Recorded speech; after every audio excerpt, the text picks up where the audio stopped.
saka ano, posisyon mo sa team? Philip. Forward pa ako. Bakit basketball Ba't gusto mong laruin yung basketball? Ito po talaga yung sports na gusto ko eh. Ralph Edward Samson at Jubilee siya. Bakit basketball ang pinili mong sport?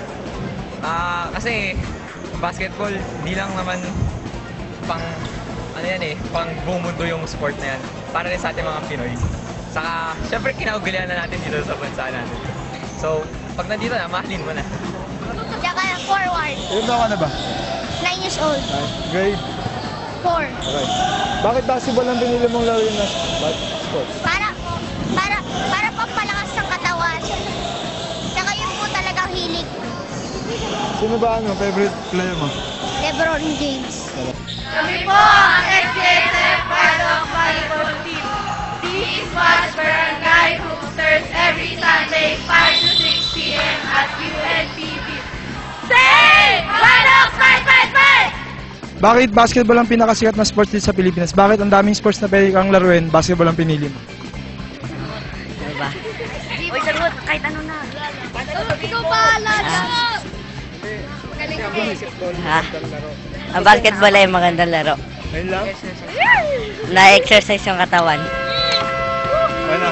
Ayun na. Team kayo. We are the SCSF Team. Please watch Barangay Hoopsters every Sunday 5 to 6 p.m. at UNTV.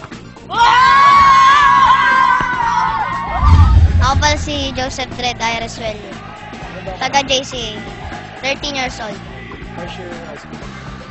Bakit sa kabila ng malit ka lang compared sa mga ibang nag-aalaro dito, basketball ang pinili mong laruin?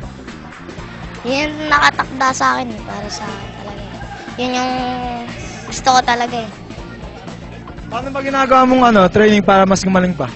Na mabawi mo sa ibang aspeto ng laro? Kasi pagdating sa height, mas matatangkad sa'yo. So anong ginagawa mo para makabawi ka? Dinadaan ko na lang po sa gulang. Kami nga ang SCBA Wildcats! Please watch Barangay Hoopsters every Sunday 5 to 6 p.m. at UNTV!